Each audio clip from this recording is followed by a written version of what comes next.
E falando no presidente Lula, em nova viagem internacional, ele deve embarcar amanhã para os Estados Unidos. Assunto para o nosso repórter João Vitor Rocha, que está acompanhando essa movimentação. João Vitor, quais os destaques, então, da agenda do chefe do Executivo Nacional? Boa noite, Lívia. Boa noite, Caniato, a todos que acompanham a Jovem Pan.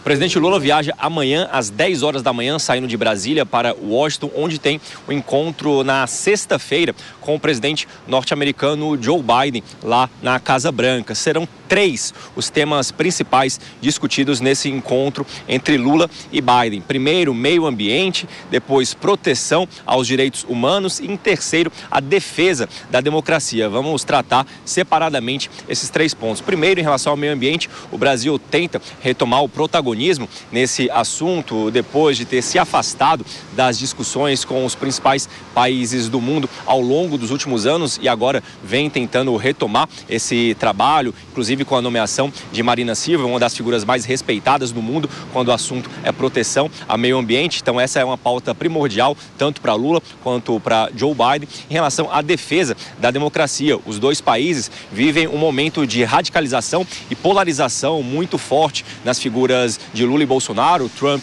e Joe Biden, e tiveram cenários parecidos em relação à invasão do Capitólio depois da derrota de Donald Trump e agora aqui no Brasil também a invasão, o quebra-quebra à esplanada dos ministérios, aos prédios dos 3 poderes logo depois da posse de Lula. Em relação à proteção e manutenção dos direitos humanos, o tema principal será o foco nos povos indígenas, principalmente a situação que explodiu aqui no Brasil ao longo das últimas semanas, a situação do povo Yanomami. É um assunto que vem sendo bastante debatido pela Casa Branca. A embaixadora aqui no Brasil, inclusive, foi uma das representantes desse assunto para levar a pauta para os Estados Unidos e vai ser também assunto da discussão entre Lula e o presidente Joe Biden. Lula e Biden já conversaram por 2 oportunidades por telefone. Primeiro, quando o presidente Lula foi eleito no final de outubro do ano passado, e na segunda oportunidade no dia 9 de janeiro, logo depois, no dia da sequência da invasão aos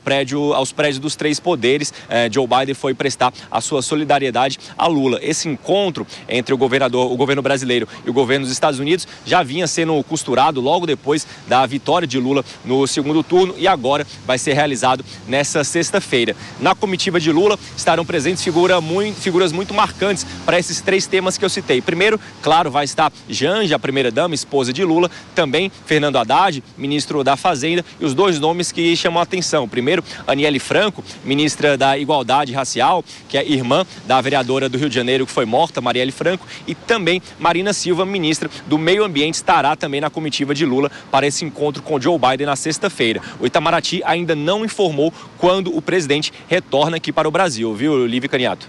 Obrigada pelas informações, João Vitor Rocha. Bom trabalho para você e até já.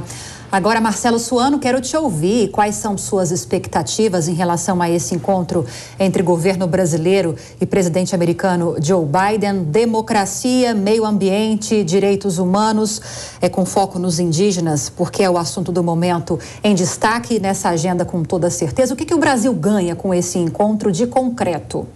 Concretamente, neste momento, não se ganha nada. Sua Excelência, o presidente Lula, certamente vai reforçar aquela sua perspectiva, a sua narrativa de que o Brasil está voltando para o cenário internacional, como se o Brasil não estivesse nele ou tivesse ficado de fora como um pária, o que não correspondeu à realidade. O Brasil nunca foi pária, independentemente das simpatias ou antipatias entre lideranças políticas e chefes de Estado.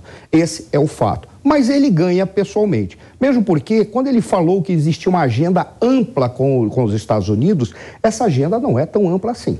Certamente vão tratar da democracia, falando dos episódios que ocorreram nos Estados Unidos e do Brasil, tentando colocá-los como semelhantes. Eles têm uma certa equivalência, semelhança não, mas ficará um problema muito grande. Porque para Sua Excelência o presidente Lula, ao tratar da democracia com o presidente dos Estados Unidos, ele vai levar consigo, melhor dizendo, o peso de defender uma Venezuela com Nicolás Maduro, de defender uma Argentina na situação em que está, de defender a Nicarágua e o seu líder, ou seja, posicionamentos que são totalmente contrários à ideia de um Estado democrático de direito e uma verdadeira democracia nesses países. Além do que, será muito difícil para o presidente tentar explicar Por qual razão faria sentido para os latino-americanos, em especial para os sul-americanos, a ideia de que os Estados Unidos é o império, é o imperialismo que, por exemplo, era o que dizia tanto Hugo Chávez, como diz agora Nicolás Maduro, o responsável pela quebra da economia e da sociedade venezuelana.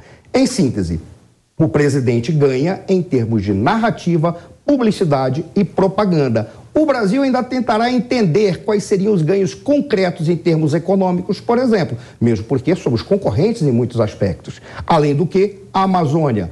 Para encerrar, a Amazônia realmente, os norte-americanos entendem bastante da Amazônia. Inclusive, se nós precisarmos de tradutores e intérpretes da língua Yanomami para o português ou para o inglês, os soldados americanos sabem muito bem como exercer essa tarefa.